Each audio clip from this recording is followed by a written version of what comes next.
Het is gebruiksvriendelijk, veilig en heeft verschillende handige functies voor zowel particuliere als zakelijke klanten. Het belangrijkste nieuws van Curaçao in het Nederlands. Extra Journaal. Vers van de pers. Welkom bij Extra Journaal. Fijn dat u weer kijkt. We hebben het belangrijkste nieuws voor u op een rij gezet. En we beginnen met het bericht: olietanker vaart onder valse vlag. Dat kwam gisteren naar buiten via pers in Nederland.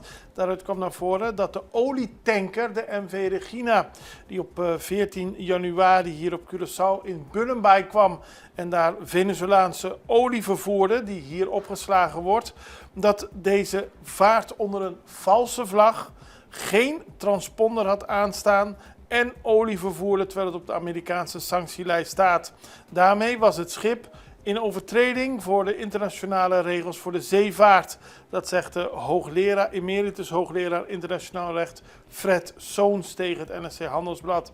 En hij benadrukt dat een schip met een valse vlag hoogst ongebruikelijk is en de risico's op technische mankementen, verzekerings- en milieuproblemen of onduidelijkheden over de lading zijn heel groot. Het had nooit Curaçao binnen mogen varen en daarmee het Koninkrijk der Nederlanden, al dus deze hoogleraar. Volgens Patrick Newton in het artikel, Patrick Newton is de directeur van Toobase, die laat weten in het artikel dat er geen problemen zijn over de geldigheid, over de sanctielijst. Want het schip vaart onder de verantwoordelijkheid van een grote olieproducent. Maar er blijven nog heel veel vragen over. Extra heeft die vragen ook aan minister-president Pisas gesteld, maar die heeft nog niet geantwoord. Werknemers vrezen voor hun baan. Het gaat om de werknemers van Eriks ATV Adventure. Die zijn gisteren gaan praten in Forti met premier Pisas. Ze maken zich zorgen over hun baan en de zaak is voor de rechter gebracht. En de werknemers zien van hun kant dat de zaken niet vooruit gaan. Er ligt niks concreets vast op papier. Ze zijn ten einde raad. Dat is de reden dat ze naar de premier heen gegaan. De hele zaak heeft te maken met Eriks ATV Adventures, dat voor bijna 20 jaar op Bapor Kibra zat en volgens minister Cooper weg moest daar omdat ze illegaal op het terrein verbleven. De werknemers die maken zich nu zorgen. De overheid heeft eerder laten weten dat ze de beslissing van de rechter afwachten en die heeft laten weten dat ze op 30 januari duidelijkheid krijgen over de situatie. Maar de werknemers, dat kunt u begrijpen, die hopen op een dialoog met de regering, zodat ze niet dadelijk uiteindelijk in de kou komen staan.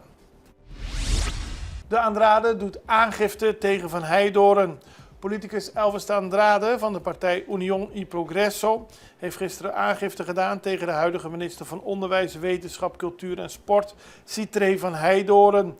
De politicus heeft in het verleden vaker aangedaan tegen andere politici, de Andrade dus. Volgens hem had Van Heidoren nooit door de screening mogen komen en dus ook nooit beëdigd mogen worden als minister. Ministers mogen namelijk geen nevenfunctie hebben, maar Van Heidoren is volgens de Andrade voorzitter van Movimento Futuro Curaçao, een politieke partij en vereniging die staat ingeschreven bij de Kamer van Koophandel. En volgens Elvis de Andrade is dit in strijd met de wet. Eis van 5 jaar voor betrokkenheid moord. Gisteren vond de behandeling plaats van de moord die gepleegd is op 10 oktober vorig jaar. Daarbij kwam Shelly Rodriguez Liriano om. Ze is doodgeschoten, maar de schutter werd afgezet door Monique M. van 51. En zij zegt dat de schutter, Ricky Shelly, nooit de vrouw had mogen doden. Ze geeft wel aan dat ze hem heeft afgezet, maar ze ontkent betrokkenheid. Het Openbaar Ministerie laat weten dat de vrouw willens en wetens met de gedachte dat de man een pistool bij zich had en wist dat zijn ex in Salinha was, hem had afgezet. Ook na de daad was er een telefoongesprek, dat is opgenomen. En daarop zei Monique, daarom vroeg Monique meteen wat hij heeft gedaan. Dus ze was op de hoogte van het feit dat hij haar wilde vermoorden. De man zelf heeft zelfmoord gepleegd na de daad. Hele treurige zaak. Er is 5 jaar geëist en de rechter die zei de tijd te willen nemen om een uitspraak te doen. En dat zal hij doen op 11 februari. Bashir-premie van 800 gulden. Dat heeft de Curaçaose regering bekendgemaakt. Er komt een Bashir-premie voor mensen die werken bij een voor een entiteit die overheidssubsidie ontvangt. Dus het gaat nu niet even om de ambtenaren. Die hebben in december 1000 gulden gekregen. De mensen die werken voor een entiteit die overheidssubsidie ontvangt, die krijgen nu 800 gulden bruto. Dat heeft minister van Financiën Charles Cooper bekendgemaakt. Overlast van rioollucht op stranden. De Extra schrijft over een probleem dat er meerdere toeristen hebben laten weten dat er problemen zijn met een stinkgeur. We kunnen het niet anders noemen. Rioollucht op de stranden, vooral bij de Zuidkust. Het heeft te maken met problemen die er nog zijn met onze riolering en ook het feit dat er nog steeds verschillende rioleringen rechtstreeks in het water terechtkomen. Dat zorgt op sommige plekken voor een sterke geur en daar klagen de toeristen over. En dat stelt de vraag, zo stelt de Extra, dat we moeten nadenken. We krijgen steeds meer toerisme, maar zijn we klaar voor alle groei, voor alle problemen? De Extra roept de regering op hier iets aan te doen, want als het feit ontstaat dat toeristen niet naar bepaalde delen van het strand willen op Curaçao omdat het naar poep stinkt, dan zijn we verder van huis. Auto slaat over de kop. Dat is een ongeluk dat plaatsvond op de weg naar Santa Catarina. De politie stuurde een patrouille daarop af toen ze een melding hadden gekregen. Eenmaal aangekomen zagen ze een omgeslagen Volkswagen Jetta op straat liggen. Verderop stond een jeep die eveneens bij het ongeval betrokken was. De jeep kwam uit de Nathanweg, de Kaya Nathan, en reed de weg naar Santa Catarina op zonder voorrang te verlenen aan het naderende voertuig. De auto botste tegen de voorzijde van de jeep en sloeg daardoor over de kop. Het ambulancepersoneel verleende eerste hulp aan de bestuurder van de auto die klaagde over hevige pijn in de onderrug. Na een eerste beoordeling werd hij doorverwezen naar zijn huisarts voor verdere medische behandeling. Met behulp van een kraan werd het voertuig weer rechtgezet en vervolgens afgevoerd. Wij gaan even over naar een break. We zijn zo bij u terug. Vida te Mobilier. Ibo merece uma maneira mais fácil para atender bom assunto na bancário. Com a app no Boti Banco de Caribe, turcosta na bom alcance. Login fácil, hace transferência rápido e bo saldo sempre na mão. Tudo em solo aplicação. Descargue voor de App Store of Google Play, registrar em algum passo e começar a explorar a world. Rápido, seguro e desenhar para quadra com boa necessidade. Banco de Caribe. Extra in Nederland. Van Amsterdam tot Arnhem, van Groningen tot Maastricht, Extra is erbij. Volg Extra digitaal en blijf op de hoogte van de belangrijkste ontwikkelingen in Nederland. Extra digitaal is te zien op verschillende platforms en kanalen zoals WhatsApp, YouTube, Facebook, Instagram en ook TikTok.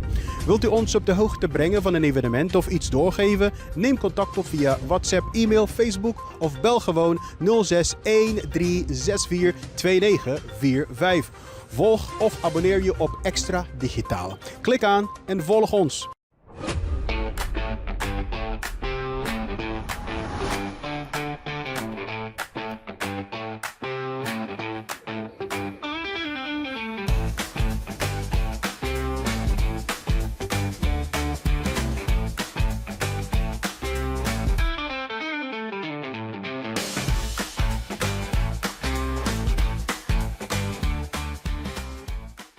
We hadden een interessant interview met Jean de Boer. Hij is directeur van het Centraal Bureau voor de Statistiek op Curaçao. En we spraken hem over de publieke opiniepeiling die het CBS is begonnen over de geopolitieke situatie in Venezuela. Het doel daarvan is om inzicht te krijgen in hoe de inwoners van Curaçao deze situatie ervaren en of ze zich goed geïnformeerd en voorbereid voelen. Waarom het CBS dit onderzoek is begonnen en wat het doel daarvan is, dat vroegen we allemaal aan Jean de Boer. Meneer de Boer, het Centraal Bureau voor de Statistiek op Curaçao heeft een publieke opiniepeiling opgezet over de geopolitieke situatie in Venezuela. Dat klinkt interessant. Waarom en wat is het precies? Nou, wij hebben gedacht dat het sinds dit al een tijdje speelt en wij al met de gedachte speelden om bepaalde sentimenten onderzoeken uit te zetten. Uiteraard niet wetenschappelijk, maar indicatief hebben we besloten om dit onderwerp ook te tackelen. Ja. Dus vandaar dat we dit hebben uitgezet. Het is een onderwerp waar heel veel mensen over praten, maar waarvan volgens mij sommige mensen het ook moeilijk vinden om precies hun mening op te baseren. Klopt dat, denkt u? Zou kunnen. Ik denk... Dat moeten we nu onderzoeken. We moeten dat onderzoeken of het moeilijk is. We hebben in ieder geval gezorgd dat de vraagstelling zo neutraal mogelijk is. Dat je niet, dus de indicatie krijgt van dat er partij wordt gekozen. Nee. Maar we hebben gezorgd dat de vraagstelling zo neutraal mogelijk is. Laten we kijken wat het wordt. Want we spelen al een tijdje met het idee om meer sentimentenonderzoeken te gaan uitzetten. Om te voelen hoe mensen denken over bepaalde onderwerpen. We zijn al vorig jaar mee begonnen. Tijdens de carnavalperiode hebben we in samenwerking met AMAC hebben we dus in het festivalcenter hebben we ook zo'n onderzoek uitgezet, zo'n opiniepeiling.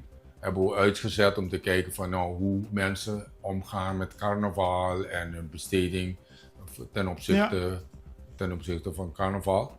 En we hopen als dit soort onderzoeken toch goed lopen, om dit soort onderzoeken vaker te doen. Leuk. En wat gebeurt er met de resultaten? Nou, resultaten in ieder geval proberen we ook te publiceren. Nou, zoals ik al zei, het is geen wetenschappelijk onderzoek. Het is gebaseerd op respondenten. Dus het aantal respondenten, dan daarover maken we wat grafieken of brengen we wat tabellen uit. En dat publiceren we inderdaad. En dat is voor iedereen toegankelijk. Leuk. En het is in 4 talen. Het is in het papiaments Nederlands, Engels en Spaans. Om het zo toegankelijk mogelijk te houden. Correct, ja. En mensen kunnen zelf de enquête invullen. Hoe kunnen ze bij die enquête komen? Nou, ik heb begrepen dat er via onze Facebook page er een link bestaat. Dat mensen dus een link kunnen gebruiken. Ik dacht dat het ook via sms gepusht zou worden. Oké. Dus in principe heb ik begrepen dat het via social media in ieder geval toegankelijk is. Ja, ik heb het al gezien. Als je naar de Facebookpagina gaat van CBS, dan kun je het in ieder geval zien en dan kun je het gewoon invullen. Ja. Interessant en ik ben benieuwd wat eruit komt. Hoe lang loopt de enquête, weet u dat? Nou, we hebben besloten om het in ieder geval nog een week te laten staan. We hebben nu iets van 500 respondenten. Oh, mooi. Dus laten we hopen dat het in ieder geval substantieel genoeg is om iets te zeggen. Interessant en bedankt. Ja. Ik zou zeggen, doe er uw voordeel mee. Dan gaan we naar internationaal nieuws. De interim-president van Venezuela, Delcy Rodriguez, zal binnenkort de Verenigde Staten bezoeken. Dat heeft een hoge Amerikaanse functionaris gemeld. Een datum voor het bezoek is nog niet vastgesteld. En Rodriguez zou de eerste zittende president van Venezuela zijn die de VS bezoekt in meer dan een kwart eeuw. Dat is afgezien van de presidenten die bijeenkomsten van de VN in New York bijwoonden. De uitnodiging aan Delcy Rodriguez weerspiegelt een verschuiving in de betrekkingen tussen Washington en Caracas sinds de VS op 3 januari de Venezolaanse hoofdstad binnenvielen. President Nicolás Maduro werd toen gearresteerd en naar een Amerikaanse gevangenis gebracht. Daar moet hij zich verantwoorden voor aanklachten wegens drugshandel. Sinds die tijd lijken de Amerikaanse president Donald Trump en Delcy Rodriguez het goed met elkaar te kunnen vinden. Er is veel contact en nu dus een uitnodiging om daadwerkelijk naar Amerika te gaan. Die uitnodiging komt kort nadat Rodriguez zo'n 30 leidinggevenden in de Venezolaanse strijdkrachten en gerelateerde veiligheidsorganen heeft vervangen. Ze heeft onder meer de commandanten van belangrijke luchtmachtbases vervangen en dat is door media in Venezuela gemeld. Daarmee zijn we aan het einde gekomen van deze aflevering van Access Journaal. We zijn er morgen weer en ik hoop u ook. Allerbeste, tot ziens. Dag.